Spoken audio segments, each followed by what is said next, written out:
Hi there, I'm Tim Autrey, and welcome to Principle Based Performance Improvement, where we combine timeless wisdom with modern science and practical tools to help you move yourself and your organization toward better, safer, and more productive outcomes.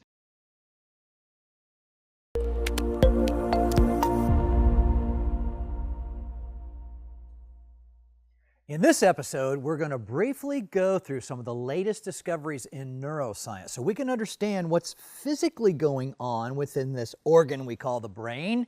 And then we're going to talk about how the brain manufactures chemicals. In this case, we're going to talk specifically about hormones, the 4 predominant hormones that influence the way we feel and therefore the reason we make choices and take actions and take those actions in a certain way. I've kind of coined the phrase psychobiology. I don't know if I've ever seen that anywhere else, even if that's a real term, but that's what we're going to call it.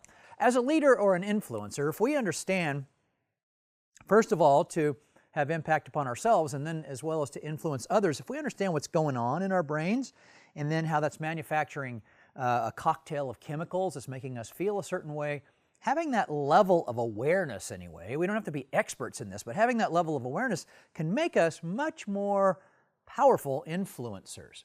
And what I want to move into now is what I refer to as psychobiology.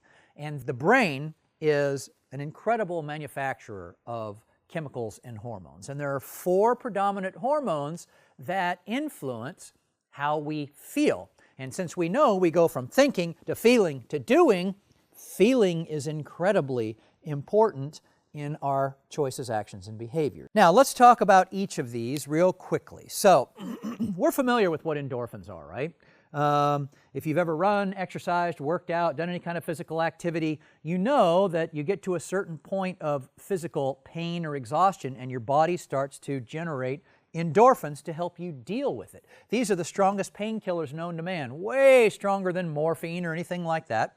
And all manufactured internally and perfectly legal. It's fantastic. If you are a runner and you've ever experienced what's referred to as the runner's high, and it could be on a ellipse machine, it could be a spinning class on a bicycle, it could be actually running, whatever it is, you get to a certain point and your body starts to get flooded with endorphins and you actually get a nice natural high. It's pretty cool. So that's endorphins. Most of us are familiar with those. Down here we have dopamine. Now, dopamine is generated by your brain when you're in pursuit of something.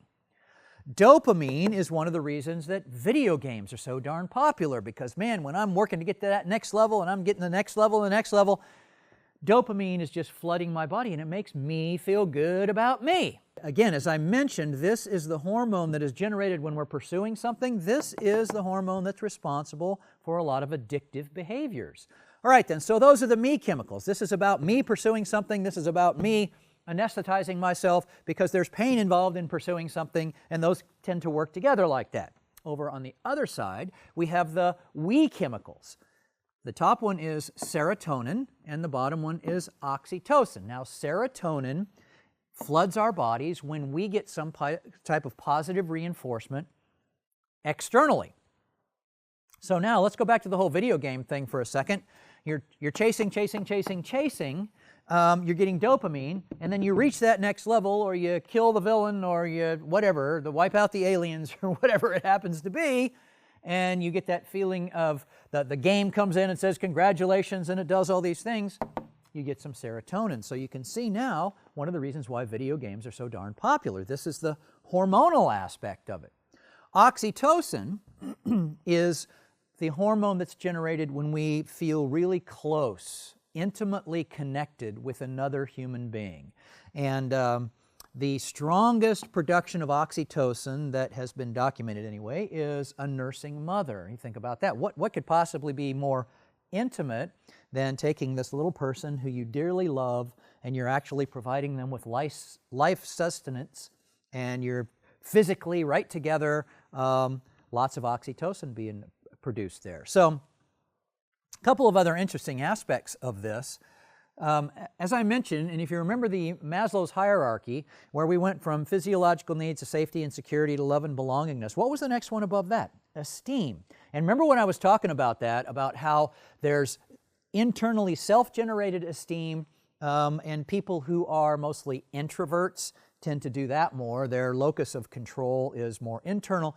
And then there's external aspects of the esteem process as well, and that's the stuff coming in from the outside. Well, when we get positive reinforcement, approbation, recognition coming from the outside, that tends to create serotonin, and it helps make us feel good about us. Serotonin comes from association, generically speaking, with other people, and when we get positive reinforcement, positive affirmation, recognition, it causes a flood of serotonin in our bodies.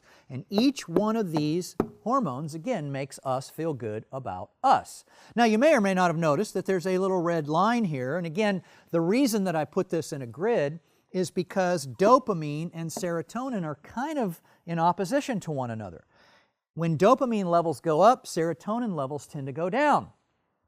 So you think about somebody that's predominantly self-centered, the more they do whatever it is that's generating dopamine for them may make them care less and less and less about what other folks think about them. When we get into substance abuse, like alcohol, any kind of addiction actually, think about it. When a person is addicted to something and they go overboard, and it can be gambling, it can be whatever, certainly alcohol, drugs, their behaviors tend to begin to be negative in the eyes of other people. So as they pursue more and more here, they get less and less and less of this. So you see, you get a vicious cycle going on.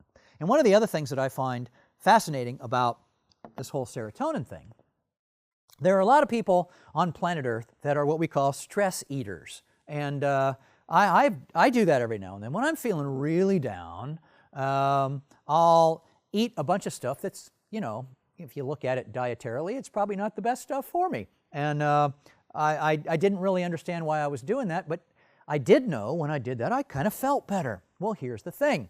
Think about yourself. If you do that at all, and maybe you do, maybe you don't, but most of us who ever eat, and clearly I don't do it a lot, but every now and then, you ever eat because you're stressed out or you're not feeling good about yourself, right? What kind of foods do you want to eat? Well, for me, it's pasta. And for a lot of people, it's like potato chips. The point is simple carbs. Some people will dive into candy or popcorn or stuff like that. Simple carbs, simple carbs, simple carbs. Simple carbs directly help your body manufacture serotonin. So you are physiologically actually generating a hormone that helps you feel better about you. Now, of course, if you do that a bunch, there's some real negative aspects to that. Every now and then, go for it. It doesn't hurt you at all. That's according to Dr. Tim Autrey here. So anyway, one other thing I want to point out about this before we move on. There is one activity that human beings engage in that involves a quest. Okay? It involves a quest. It involves a lot of intimate interactivity. By virtue of the quest and the fact that you've been accepted, serotonin is generated, and because there's some physical activity involved, endorphins get generated, and so we have this nifty cycle. There's only one activity that I'm aware of that human beings engage in.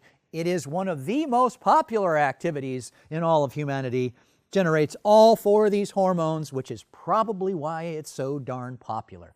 You got any idea what it is? I'm just going to leave you with that, and you can figure it out. If you're finding these insights helpful, please share them with your friends and colleagues. Help your search engine find more content like this for you by hitting the like button before you leave. And if these PPI messages resonate with you, subscribe to this channel so you don't miss the next one. Until next time, my friend, be safe, stay humble, and make a difference.